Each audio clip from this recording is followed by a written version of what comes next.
Halo semuanya guys, kembali lagi sama gue Aldo di Detektif Aldo. Dan kali ini gue kembali lagi dengan kasus. Tapi karena kebetulan kemarin-kemarin tuh gue lagi riset soal masalah selebgram dan beberapa konteks konten kemiskinan. Jadinya gue punya beberapa stok untuk selebgram di luar yang memang gokil-gokil menurut gue, karena melakukan penipuan yang gede-gedean banget dan jadi selebgram gitu. Mohon maaf kalau gestur gue hari ini kurang fleksibel ya, karena ini gue bisa lah bantal ya, gara-gara 4 jam tidur dengan posisi yang salah sepertinya.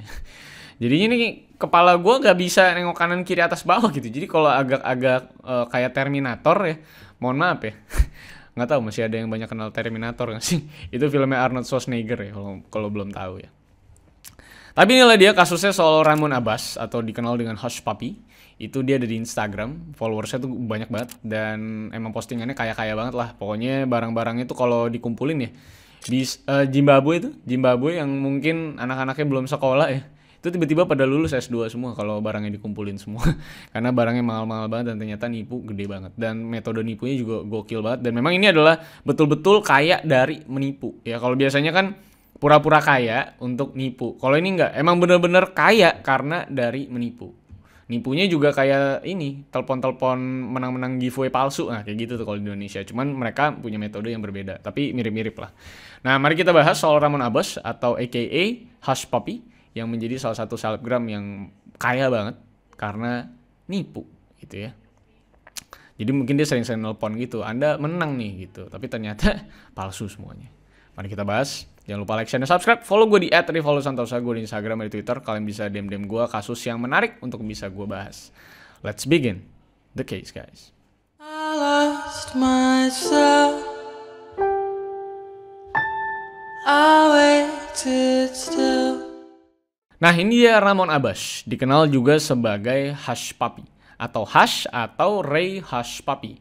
Seorang selebgram verified dengan lebih dari 2 juta followers di Instagram dan terkenal dengan kehidupan super kayanya, lavish banget, yang semua postingannya itu isinya barang-barang bermerek yang kalau dijual itu bisa bikin satu keluarga manusia silver itu jadi manusia emas saking kayanya gitu ya. Ngeri banget dah pokoknya ya. Dan memang dia tuh ada di beberapa platform, ada di Snapchat, ada di Twitter kalau nggak salah, tapi di 2 platform tersebut dia tuh udah di take down akunnya, jadi sisa di Instagram doang. Jadi kalau kalian mau mampir, mau nge-pause dulu videonya, kalian bisa ke Instagramnya dulu, ke Hush Puppy, itu ada di Instagram. Update terakhir itu ada di bulan Juni 2020 kalau nggak salah. Nah, gue akan track back ke awal kehidupannya dulu. Awalnya tuh sebenarnya si Ramon Abbas ini yang lahir di tahun 1982 di Nigeria, di daerah pinggirannya Nigeria alias daerah Kumu, itu tentunya hidup secara sederhana, bahkan cenderung nggak mampu bisa dibilang karena memang keluarga di daerah tersebut tuh cukup miskin semua. Bahkan masa kecilnya dia itu kerja bareng ibunya di pasar Olojojo alias pasar lokal di Lagos, Nigeria. Dan ayahnya itu cuman seorang supir taksi di sana yang gaji juga nggak seberapa karena turismenya juga nggak ada. Jadi memang supir taksi juga taksi lokal dan memang penghasilannya tidak seberapa. Nah lalu dengan background miskin tersebut, entah kenapa tiba-tiba saat si Ramon ini semakin bertumbuh dewasa, Ramon yang dikenal dari orang atau keluarga yang nggak mampu dan tentunya punya background yang tentunya sangat tidak mampu, itu tiba-tiba jadi seseorang yang royal banget untuk urusan uang dan sering bayarin orang makan dan ngebir dan bahkan sering banget dilakukan. Jadi kalau misalnya lagi party-party gitu ya, itu tiba-tiba dia bisa bilang bahwa ini semuanya birnya gue yang bayarin aja. On me, your beer on me gitu. Jadi kayak emang sering traktir orang. Jadinya terkenal juga dia di sana. Tentunya perubahan gaya hidup yang cukup frontal dan absurd ini tiba-tiba tentunya membuat orang sekitar tuh yang sudah lama tinggal bareng atau kenal sama si Ramon ini jadi curiga soal dari mana sumber pendapatannya Ramon yang tiba-tiba banyak dan bahkan terbilang nggak masuk akal untuk orang daerah tersebut. Dan setelah ditelusuri lebih jauh soal sumber pendapatan, akhirnya orang sekitar yang kenal sama si Ramon ini tahu bahwa Ramon itu katanya mendapatkan kekayaannya dari cybercrime alias kejahatan cyber atau kejahatan digital yang lebih dikenal di daerah tersebut dengan nama Yahoo Boys. Yahoo emang Yahoo nih ya, Yahoo sebuah platform search engine nih. Nah disebut dengan nama Yahoo Boys karena Yahoo itu adalah salah satu email gratisan pertama yang muncul di Lagos, Nigeria. Dan Yahoo Boys sendiri adalah sebutan untuk mereka yang mengambil identitas orang lain dan berpura-pura sebagai orang lain, lalu nyari dan mengincar orang-orang kaya di internet lewat email. Nah lalu membuat lawan bicaranya itu tertarik secara emosional dan diakhiri dengan meminta duit ke mereka dan lalu ditinggal. Bisa dibilang ada yang jadi hode, ada yang pura-pura jadi cewek, ada yang pura-pura jadi cowok. dan memang ini dilakukan lewat atau via internet. Makanya karena search engine atau email pertama yang didapat untuk mereka itu adalah Yahoo, makanya nama mereka adalah Yahoo Boys. Karena itu pertama kalinya mereka membuat email-email. Kalau di sini kan lewat SMS segala macam. Nah, di sana itu lewat email gitu ya. Nah, memang praktik ini itu marak banget di Lagos, Nigeria. Sehingga saat orang sekitar tuh tahu bahwa Ramon itu kaya dari menipu secara digital, ya udah mereka secara umum tuh menutup mata. Toh dampaknya buat lingkungan mereka juga kan baik. Karena di traktir bir juga, ekosistem kehidupan mereka juga jadi lebih makmur bisa dibilang. Jadi gak ada yang ngelaporin juga. Karena buat mereka ya kayak Robin Hood aja, mencuri dari orang-orang kaya. Nah, lalu perlahan setelah praktik ini semakin marak dan semakin menguntungkan dan besar banget profitnya, para Yahoo Boys ini termasuk Ramon itu mencoba memperluas praktik penipuan ini dan dia memutuskan untuk pergi ke Kuala Lumpur, Malaysia di tahun 2014 untuk bisa dapetin profit lebih gede lagi dan baru berpindah akhirnya ke Dubai pada tahun 2017 buat menikmati hidup yang lebih mewah lagi. Karena lo tahu bahwa kerajaan Arab atau Dubai seperti itu kan tentunya kehidupan yang sangat-sangat mewah dan mungkin dia bisa menghabiskan uangnya dengan jauh lebih efektif kalau dia tinggal di daerah Dubai. Nah, dari tahun ke tahun penipuannya itu semakin membesar dan ngebuat dia itu jadi orang yang super kaya raya. Dan seiring dengan kekayaannya semakin bengkak dan menanjak, Ramon itu juga jadi orang terkenal di sosial media dengan nama Hush Puppy, yang isi Instagramnya adalah mobil-mobil mewah kayak Bugatti Veyron, terus ada Rolls Royce dan segala macam tuh ada semua. Jam miliaran rupiah seperti Richard Mille. Kalau nggak salah ada Patek Philippe juga. Terus ada banyak lah jam-jam, karena gue nggak punya jam kayak gitu, ngapain gue hafalin juga ya. Intinya banyak banget jam-jam mahal yang dia pakai dan dipamerin. Dengan tentunya setir-setir mobil-mobil mahal. Karena kan satu set tuh biasanya jam tangan dengan setir mobil. Itu udah template banget tuh. Sampai memang baju dan tas yang harganya juga luar biasa, bisa bikin orang tuh sarjana 4 kali lah gitu ya, saking mahalnya barang-barangnya. Dan memang disebut juga sebagai rajanya Gucci juga karena barangnya juga Gucci-Gucci semua. Dan memang bahkan bathrobe-nya atau jubah untuk tidurnya itu bahkan ada namanya Hush Puppy, mereknya Versace. Jadi emang udah gokil banget pasti karena bisa custom bathrobe-nya Versace. Lu bayangin tuh sekaya apa ya. Dan lalu pada tahun 2019 dia tuh melakukan aksi yang luar biasa besar untuk bisa meraup uang yang lebih besar lagi, yaitu mencoba membantu geng Korea Utara, geng hacker Korea Utara untuk mencuci uang hasil curian mereka yang mereka curi secara digital lewat Bank Maltese of Valletta sebesar 15 juta US dollar alias sekitar 200 miliaran rupiah lah bisa dibilang kalau dirupiahkan, yang dimana itu banyak banget. Ya dimana kasus kejahatan digital ini membuat Maltese tuh menjadi kota yang cukup ribet di hari perampokan tersebut. Karena kasus ini itu sempat membuat sistem pembayaran di Maltese itu tutup total. Sehingga semua orang tuh nggak bisa berbelanja di hari itu karena merchant dan segala macamnya atau payment sistemnya semuanya mati atau shutdown untuk menyelamatkan hal yang masih bisa diselamatkan dari Bank of Maltese pada saat itu. Dan metode kejahatan mereka adalah dengan cara meng-email, alias disebut dengan metode BEC atau Business Email Compromise. Yang caranya ini cukup cerdas, adalah para hacker ini akan meng-email random beberapa orang dan perusahaan yang potensial dan punya uang banyak menurut mereka, yang tentunya sesuai dengan database mereka. Dengan isi emailnya adalah mereka tuh berpura-pura jadi pihak yang belum dibayar dan meminta orang atau perusahaan tersebut untuk membayarkan ke rekening mereka dengan alasan ganti rekening. Yang alamat emailnya pun hanya biasanya akan berbeda 1-2 huruf aja dari email aslinya, sehingga nggak bakal kelihatan seperti email palsu jika nggak diperhatikan secara seksama ataupun sedetail itu. Jadi sebenarnya gue pribadi pun juga pernah tertipu ya. Pas itu gue lagi pengen yang namanya nungguin Cyberpunk. Terus dari CD-RED atau CDPR itu tiba-tiba nge-email kita. Dengan cara katanya mereka membayar untuk mengiklankan Cyberpunk 2077. Tapi setelah kita track segala macam, ternyata memang itu adalah tipuan dan itu adalah salah satu metode BEC. Dimana dia akan mengambil semua yang namanya confidential data kita alias password dan segala macam. Jadi memang mengerikan banget lah lewat email. Kalau memang lu sering banget buka-buka email atau buka-buka website yang aneh-aneh, itu biasanya masuk phishing dan akhirnya database lu kecuri sama mereka. Nah tentunya metode ini berhasil menipu banyak orang dan perusahaan yang biasanya bekerja sama dengan supplier atau klien dari luar negeri yang memang biasanya jumlah transaksinya itu cukup masif dan selalu berkomunikasi lewat email untuk masalah pembayaran. Jadi biasanya tuh multinational company biasanya atau multinational corporation yang memang biasanya bisnisnya tuh antara negeri satu dan negeri kedua gitu. Biasanya kan tentunya informasinya adalah lewat email dan itulah yang mereka compromise emailnya karena database-nya kecuri gitu ya. Walaupun memang kasus perampokan lewat Bank Maltese ini berhasil dipecahkan oleh NCA yang menangkap orang di balik perampokan dan pencucian uang dari hasil perampokan tersebut yang berlokasi di Irlandia pada saat itu. Tapi memang Pada saat itu nama Ramon itu belum tersangkut ke kasus besar ini, padahal ada Ramon di situ. Nah, karena belum tertangkap, Ramon pun terus beraksi semakin besar bahkan, di mana pada tahun 2019, tepatnya bulan Mei, dia itu membuat sebuah akun bank di Meksiko yang ditujukan oleh Ramon untuk menerima uang sekitar 300 juta pounds, alias berapa T. Ya nggak usah kita hitung juga, entah kan kalkulator kita juga rusak ya kalau kita hitung, percuma, kita juga nggak bisa baca juga karena saking gedenya. Intinya banyak lah gitu ya, dan uang ini itu datang dari klub sepak bola Inggris atau Premier League dan juga sebuah perusahaan firma atau law firm di Inggris. Jadi targetnya aja udah sekaliber itu ya.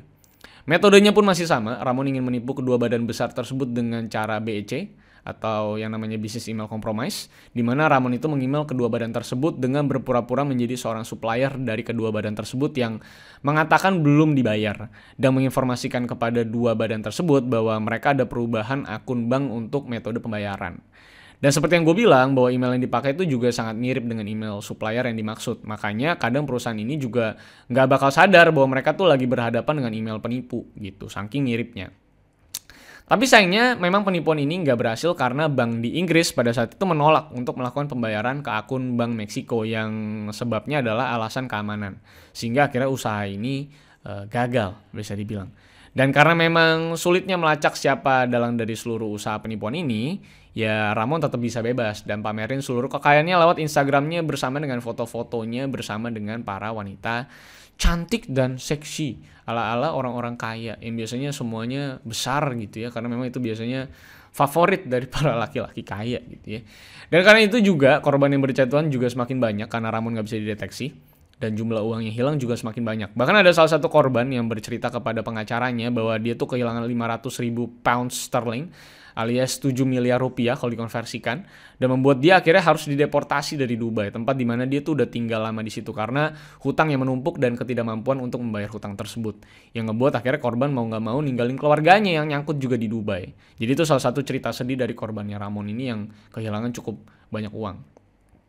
Tapi akhirnya setelah banyak penipuan yang dilakukan lancar terus gitu ya, bisa pamer terus di sosmed, Ramon itu akhirnya mencapai titik akhirnya, di mana pada tahun 2019 akhir sampai 2020 awal, Ramon itu kembali melakukan pencurian identitas untuk menipu seseorang. Nah, ini dia adalah titik balik dari kasus ini. Di mana dia tuh menyamar sebagai seorang bankir dari New York terpercaya yang mau nguras duit orang terkait dengan pembangunan sekolah di negara-negara Teluk yang berbiaya sekitar 15 juta US dollar. Jadi dia pengen pura-pura jadi makelar untuk membantu salah satu pebisnis dari Qatar untuk bisa nge-raise fund sekitar 15 juta US dollar untuk ngebangun sekolah-sekolah di negara-negara Teluk yang memang masih kurang pendidikannya misalnya. Dan operasi ini dioperasikan oleh beberapa mitra Ramon yang menyatu dalam satu kelompok yang terbagi dari beberapa orang dari beberapa negara berbeda, mulai dari Kenya, Nigeria, dan Amerika Serikat, untuk bisa mencari para korbannya, untuk bisa membiayai 15 juta dolar tadi, yang memang alasannya adalah untuk membangun sekolah. Yang setelah uangnya didapetin pasti dibawa kabur gitu ya. Dan hasil dari penipuan ini terlihat dari jam tangan Ramon juga yang dipamerkan lewat akun Instagramnya, yang jam tersebut berharga sekitar 3 miliaran. Jadi memang saat dia foto jamnya dengan Bugatti Veyronnya itu adalah saat dia tuh sudah mendapatkan uang sebanyak itu. Salah satu barang yang dibeli adalah jam tangan tersebut. Tapi karena ramainya ini kelompok kerjasama yang tadi terdiri dari banyak orang dari beberapa negara, tentunya punya kepentingannya masing-masing, konflik akhirnya terjadi di kelompok ini. Namanya juga kelompok kriminal ya, semuanya rakus ya. Karena tentunya ada beberapa orang di kelompok Ramon ini merasa nggak puas dengan pembagian uang yang mereka dapetin. Dan kenapa Ramon yang paling gede? Kira-kira itu pemikiran mereka. Sehingga orang-orang yang nggak puas ini ngancam si Ramon nih akan membuka identitas dan juga membongkar seluruh operasi penipuan ini ke permukaan dan ngebuat si Ramon itu bisa ditangkap. Tapi setelah menerima ancaman ini, Ramon itu nggak tinggal diam. Dan bukannya memberikan uang yang diinginkan, dia tuh justru malah mengontak salah satu koneksinya dia di kepolisian Nigeria, yaitu Abba Kyari. Di mana Ramon itu menulis pesan kepada si Abba yang isinya, I want him through serious beating of his life. Alias minta, dia tuh pengen si Abba Kyari ini kalau bisa ngegebukin orang yang ngancam dia ini sampai selesai gitu kalau bisa. Ramon juga menulis bahwa dia tuh pengen banget ngabisin banyak duit buat bikin ini orang itu dipenjara dalam waktu yang lama banget. Alias gue siap nyogok dan bayar berapapun untuk bisa orang ini dipenjara dengan waktu yang cukup lama. Dan setelah menerima pesan tersebut dan uang sekitar 20.600 US dollar alias hampir 300 jutaan rupiah, Abba Kyari ini langsung melakukan penangkapan dengan tuduhan palsu untuk menangkap orang yang mengancam Ramon ini. Tapi sayangnya memang semua kegilaan yang dilakukan Ramon yang bekerja sama dengan Abbas sebagai polisi Nigeria itu akhirnya terbongkar karena yang namanya data-data yang bocor dan juga chat-chat yang bocor dan beberapa koneksi yang terlalu besar akhirnya sehingga membocorkan beberapa data-data penting. Dan akhirnya ngebuat Ramon itu berhasil ditangkap pada bulan Juni 2020 di Dubai. Tempat tinggalnya akhirnya digerebek di apartemennya yang berada di Palazzo Versace, salah satu tempat yang gokil, mahal banget di Dubai. Dan ditemukan di apartemen tersebut ini cukup mengagetkan ya. Saya tidak pernah menyimpan uang sebanyak ini atau aset sebanyak ini di rumah saya. Di apartemennya itu ditemukan ada sebesar 40 juta US dollar dalam bentuk cash. Lu bayangin, dalam bentuk cash 40 juta US dollar. Itu kalau digantiin pakai duit seribuan. Itu rumah lantai 2 mah penuh, Pak. Lalu ada 13 mobil mewah senilai 7 juta US dollar. Lu bayangin tuh ya, 13 mobil mewah. 13. Dua aja udah banyak. Ini 13. Terus ada 47 handphone atau HP buat nipu orang. Dan ada juga 15 alat penyimpanan data serta 5 hard disk dan 500.000 email sebagai database mereka untuk menipu. Dan ini adalah database email-email korporat yang gede-gede dan orang-orang kaya. Dan ini semua itu dilakukan atau penangkapan ini dan penggerebekan ini dilakukan oleh FBI yang menyatakan bahwa dia adalah pemain utama dari kelompok cybercrime internasional ini. FBI sampai turun tangan karena korbannya ada beberapa dari orang Amerika. Makanya FBI bisa turun tangan dan mencari si Ramon dan menangkap dia dan menggeledah dan menggerebek si Ramon di Dubai. Nah, Abba Kyari sebagai polisi yang ikut serta dalam skema penipuan ini pun juga menjadi kejaran FBI karena memang dituntut atau dinyatakan sebagai orang yang ikut serta dalam penipuan besar ini, bahkan salah satu penipuan terbesar di dekade ini. Dan sekarang juga sudah dicopot jabatannya karena kasus yang mempermalukan nama kepolisian Nigeria ini.